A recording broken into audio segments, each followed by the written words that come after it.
अब देखिए, अब हम डिस्कस करेंगे इन्वर्सली प्रोपोर्शनल। देखिए, आपने दो क्वांटिटी लेनी है। अगर एक क्वांटिटी इंक्रीज हो रही हो और दूसरी में क्या आ जाए, डिक्रीज आ जाए, या एक क्वांटिटी डिक्रीज हो और दूसरी इंक्रीज हो, तो इसको बोलते हैं इन्वर्स प्रोपोर्शन। अब इसका मैथमेटिक्स सीखते हैं। मान लो दो क्वांटिटी, एक x है और उसके साथ इन्वर्सली प्रोपोर्शनल में जब होगा तो वो 1/y होगा। अब x इज़ इक्वल टू होगा, अब आपने प्रोपोर्शनलिटी को हटाना है तो k के नीचे y आएगा, तो k equal to x y आएगा। यानी जब भी क्या होगा, इन्वर्स प्रोपोर्शन होगा तो दोनों क्वांटिटी प्रोडक्ट में होंगी और उसका रिज़ल्ट एक कांस्टेंट के बराबर होगा। बस ये इसने आपने सीखना है कि दोनों कांस्टेंट क्वांटिटी को आपने बराबर करना है और फिर आपने इसकी क्या करनी है, सोल्यूशन। अब देखिए, ए और बी में इन्वर्स प्रोपोर्शन है। यहाँ तक ओके हो गया जी। इसका मतलब है कि ए इक्वल टू के बाई बी होगा। ठीक है जी। अगर मैं के की वैल्यू को निकालना चाहूँ तो के इक्वल टू बी के होगा, ए बी होगा। अगर मैं ए की वैल्यू, फर्स्ट में ए की वैल्यू आपको 8 गिवन है और बी की वैल्यू आपको 12 गिवन है, तो इसका रिज़ल्ट होता है 96। आगे आपने बी की वैल्यू फाइंड करनी है, तो इससे मैं अगर बी को निकाल दूँ तो के बाई ए होगा। कि के की वैल्यू 96 आ गई और ए की वैल्यू आपने 6 को पुट करना है, तो 16 6 96 होता है जी। तो ए की वैल्यू कितनी आएगी, 16। सिंपल सा प्रॉब्लम था। अब आते हैं जी नेक्स्ट प्रॉब्लम की तरफ। देखिए, 12 मेन है। पहले आपने ये सीखना है कि ये 30 डेज़ में एक वर्क को कंप्लीट कर रहे हैं। The number of the same time, अब देखिए 12 मेन है, 30 डेज़ में कंप्लीट कर रहे हैं। अब मेन कितने हो गए, 24, तो ज़ाहिर बात है डे कम आएंगे, तो ये इन्वर्स का प्रॉब्लम है। यहाँ तक से तो ये कन्फर्म है। तो हमने सिंपल क्या करना होता है, इन दोनों को मल्टीप्लाइड करना होता है। 12 और 30 को मल्टीप्लाइड करेंगे। अब देखिए, यहाँ पे 20 मेन है तो 24 होगा। अब आपने डेज़ का बताना है, डेज़ का हम क्या लेंगे, प्रोडक्ट में x लेंगे। अब 12 एकन 12 होता है, 12 दूने 24 होता है, ठीक है। 2 एकन 2 होता है, 30 दूने क्या होता है, 60, 15 दूने 30 होता है। तो 15 डेज़ इसका क्लियर आंसर आएगा। ये आंसर गलत है। अब नेक्स्ट देखते हैं एक और प्रॉब्लम को। अब आगे क्या कहते हैं, आगे कहते हैं कि 8 पीरियड है, कितना होल डे के लिए 45 मिनट लेते हैं। अब अगर आप इज्यूम कर दें कि वही स्कूल है और वही आवर है, लेकिन अब 9 पीरियड ले रहे हैं, तो हम द पीरियड ऑफ ईच, तो कितना पीरियड दौरानी आएगा। तो हम क्या करेंगे, 8 को मल्टीप्लाइड करेंगे 45 के साथ। अब आपके कितनी पीरियड हो गए, 9 पीरियड हो गए, लेकिन अब आपको टाइम का पता नहीं, उसके लिए x जोड़ दोगे प्रोडक्ट में। 9 एकन 9, 9 पंजे 45 होता है, 8 पंजे 40 होता है, तो 40 मिनट लगेंगे। सिंपल आपने ये टेक्निक थ्रू आउट यूज़ करनी होगी। अब इसका सलूशन देखते जाइए। अब आपने a की वैल्यू को फाइंड करना है और वैल्यू ऑफ b फाइंड करनी है। लेकिन ये अगर आप टेबल को देखें, 12 12 में से 4 फिर 10, तो इसका इन्वर्स प्रोपोर्शन है। एक कम हो रहा है तो कम होता जा रहा है और दूसरा भी इसके साथ ज़्यादा होता जा रहा है। तो इसका मतलब है कि a इक्वल टू, सिंपल क्या करना है, इन दोनों को आपस में प्रोडक्ट कर दोगे, इन दोनों का भी प्रोडक्ट लोगे। 4 ज़रबे a होगा, 4 एकन 4, 4 तीन 12 होता है, तो 3 पंजे 15 होता है, तो a की वैल्यू 15 आएगी। अब इन दोनों का प्रोडक्ट लोगे तो ये 60 होगा, इन दोनों का भी प्रोडक्ट लोगे 30 b होगा, 30 एकन 30, 30 दूने 60 होगा। तो इसका ये ऑप्शन करेक्ट होता है जी। अब आते हैं नेक्स्ट प्रॉब्लम की तरफ। अब क्या कहते हैं कि हॉस्टल की बात हो रही है। हॉस्टल 200 स्टूडेंट है, 30 डेज़ ले रहे हैं। New student join the hostel. अब कुछ और स्टूडेंट ने ज्वाइन हॉस्टल किया। The same provision will be loss for. अब जब कुछ और स्टूडेंट ज्वाइन करेंगे, पहले इन दोनों का प्रोडक्ट लेंगे। 200 प्रोडक्ट में आ जाएगा 30 के साथ। अब देखें, न्यू स्टूडेंट को मैं क्या करूँगा, x लूँगा, न्यू स्टूडेंट को मैं x लूँगा, ठीक है। अब हम क्या करेंगे, सेम प्रोविज़न, जब न्यू स्टूडेंट यहाँ पे, अब देखिए इफ़ 100 न्यू स्टूडेंट, जब 100 न्यू स्टूडेंट होंगे तो ये क्या बनेगा, 300 बनेगा। यहाँ तक क्लियर हो गया जी। जब क्योंकि पहले 200 स्टूडेंट थे, अब 100 स्टूडेंट और जोड़ चुके हैं, तो जब 100 स्टूडेंट और जुड़ चुके हैं तो ये 300 बनेगा। अब हमें x चाहिए तो 300 से क्या करेंगे, डिवाइड कर देंगे। ये दोनों कैंसिल होंगे, ये भी कैंसिल, ये भी कैंसिल और ये भी कैंसिल, और 3 के साथ कैंसिल, तो 20 स्टूडेंट आएंगे। ठीक है जी।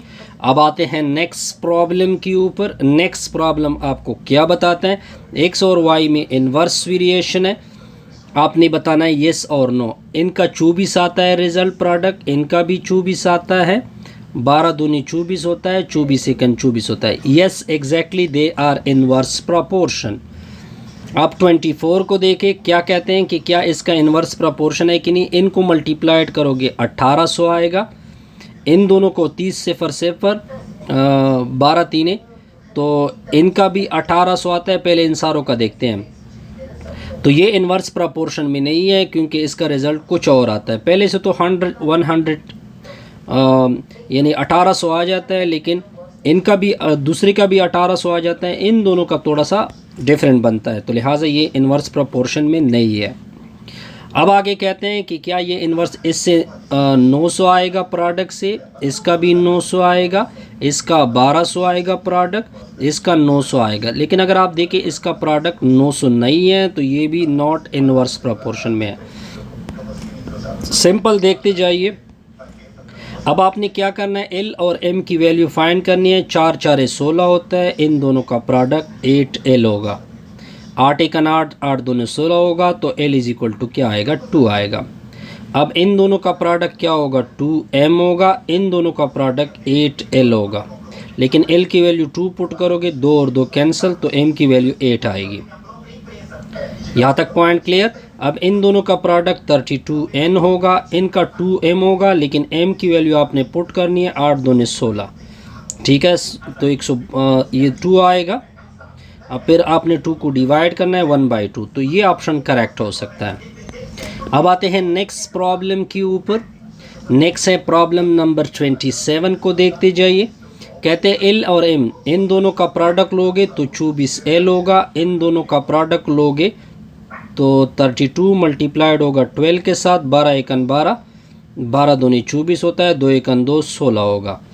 अब फिर आपने इन दोनों का प्रोडक्ट, इन दोनों का प्रोडक्ट लेना है। 32 मल्टीप्लाइड बाई कितना होगा, 12 होगा। इन दोनों का प्रोडक्ट भी लोगे तो ये 8 में होगा, 8 एकन 8, 8 दूनी 16 होता है, 12 दूनी 24 होता है, तो M की वैल्यू 24 आ गई। ठीक हो गया जी। 12 दूनी 8 एकन 8, 8 4 32 होता है, 12 4 48 होता है।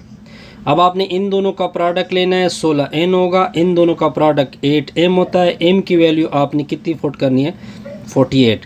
16 एकन 16, 16 3 48, 8 3 24 होता है, तो ये करेक्ट ऑप्शन है आपका। पॉइंट क्लियर होगा जी, बिल्कुल क्लियर। अब आते हैं नेक्स्ट प्रॉब्लम, इसके ऊपर आ जाते हैं, तो इस प्रॉब्लम को देखते जाइए। अब 36 मेन है, 7 डेज लग रहे हैं। How many men will do the same work. अब देखिए 48 डेज, अब इसका मतलब है कि मेन कम आएंगे। 36 मेन पहले थे, 7 डेज में एक वर्क को कंप्लीट कर रहे थे। How will do the same work, वही वर्क है लेकिन अब डेज बढ़ गए। जब डेज बढ़ गए तो इसका मतलब है कि आदमी कम हो गए। ठीक है जी। अब आपने इन दोनों को मल्टीप्लाइड करना है। 36 के साथ 7 मल्टीप्लाइड होगा। अब 42 के साथ जो आपने हाउ मेनी मेन को मैं x मानूंगा। ये 7 एकन 7, 7 6 की 42 होता है, 6 6 की 36 होता है, तो x की वैल्यू आपकी 6 आएगी। तो जाहिर बात है कि डेज ज़्यादा हो गए तो मेन क्या होंगे, कम होंगे। इन्वर्स प्रोपोर्शन का प्रॉब्लम है, सिंपल सा प्रॉब्लम है, इसमें कोई कन्फ्यूजन नहीं होगी। अब 12 पाइप हैं, तो ये मैंने 12 पाइप लिए, 42 मिनट लेंगे, तो ये 42 में इसके साथ मल्टीप्लाइड करूँगा। How will it take to fill the same tank. अब 21 पाइप हो गए, पहले 12 पाइप थे, अब 21 पाइप हो, तो जाहिर बात है टाइम कम होगा। उस टाइम को मैं x मानूंगा, तो मैं इसको 7 से डिवाइड कर सकता हूँ। 7 3 4 6 की 42, ठीक है, 21 से डिवाइड हो सकता है। 12 दूनी 24 डायरेक्ट आ जाएगा। सिंपल सा रिज़ल्ट है, इसमें कोई कन्फ्यूजन नहीं होगी। अब आते हैं नेक्स्ट प्रॉब्लम के ऊपर, प्रॉब्लम नंबर 30 के ऊपर जाते हैं जी। 150 मेन है, हेड अ प्रोविजन 45 डेज़। अब मेन कितने कम 125 मेन चले गए, इससे 25 मेन चले गए, पहले 150 थे, फिर उसके साथ 45 डेज़ को मल्टीप्लाइड करोगे, अब उसमें से 25 चले गए। जब 25 चले गए 150 में तो 125 होंगे, कितने डेज़ के लिए वो काफ़ी होगा, तो उसके लिए हम क्या लेंगे, एक्स लेंगे, 10 डेज़। हाँ, आफ्टर 10 डेज़, अब डेज़ में भी कमी हो गई। After 10 days 25 main left for the result. ये क्या होगा, 5 से कैंसिल होता है, 5 3 15 होता है जी, ठीक है। ये 180 होता है, ये 125 होगा, फिर 5 से कैंसिल होता है, 5 6 30 होता है, 5 5 25, 5 9 45, 9 6 56 होता है, ठीक है जी। अब इस क्वेश्चन को थोड़ा समझने की कोशिश करते हैं। पहले हम इस क्वेश्चन को रीड आउट करेंगे सही तरह से, तो रीड में हम थोड़ी सी मुश्किल कर रहे हैं। अब कहते हैं 150 मेन है, हेड अ प्रोविजन पर 45 डेज़। अब आफ्टर 45 डेज़, जब 45 डेज़, अब सिंपल क्वेश्चन की क्लियरेंस हो गई।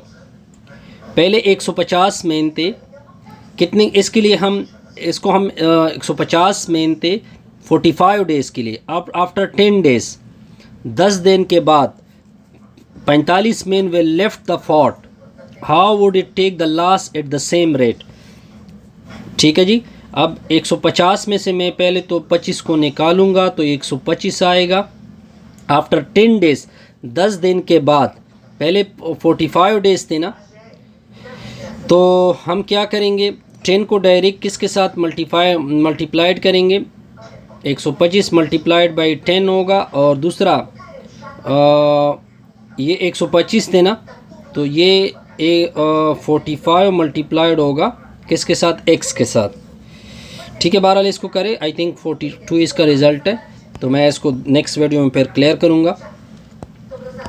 अब आगे क्या कहते हैं, आगे कहते हैं 72 मेन है, एक वर्क को 25 दिनों में काम कर रहा है, तो डायरेक्ट आपने मल्टीप्लाइड करना है।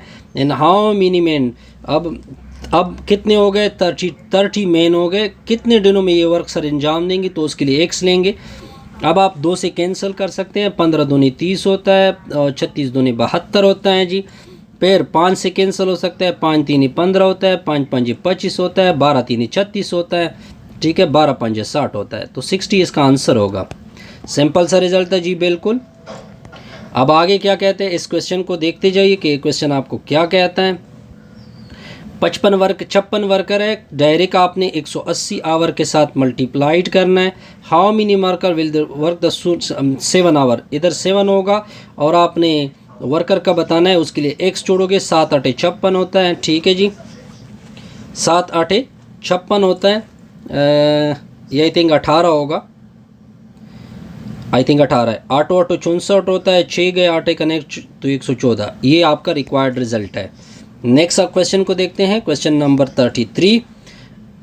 6 आवर ले रहे हैं, तो ये मैंने 6 लिया, 150 डायरेक्ट इसके साथ मल्टीप्लाइड होगा, ठीक है जी। How will it take when the car travel at the speed of, तो उसके लिए x जोड़ोगे तो मल्टीप्लाइड में x होगा, 5 से 3 के साथ कैंसिल होते हैं, 3 दूने 6 होता है, 25 3 75 होता है, 25 6 150 होता है, आई थिंक सो, 25 6 150 होता है, 6 दूने क्या होगा, 12 होगा, आई थिंक सो, 6 दूने 12, तो इसका मतलब ये नॉन ऑफ दिस रिक्वायर्ड।